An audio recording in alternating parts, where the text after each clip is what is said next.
کہتے ہیں کہ شیخ عبد القادر جیلانی رحمۃ اللہ علیہ نے اللہ تعالیٰ کی رحمت کا درس دیا اور ان کا یہ درس 18 سال چلتا رہا.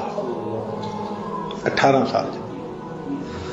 سال کے بعد ایک مرتبہ انہوں نے خوف کی آیت پڑھی اور ایسا بیان کیا کہ رو رو کے لوگوں کی آنکھیں سوج گئیں، بے ہوش ہو گئے، حتیٰ کہ کچھ لوگوں کے جنازے اٹھے.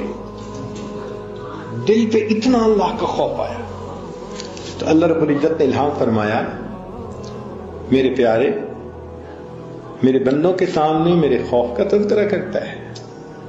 تو عرض کیا اللہ میں نے 18 سال تیری رحمت کا تذکرہ کیا تو الہام ہوا کیا 18 سال میں میری رحمت ختم ہو گئی تھی؟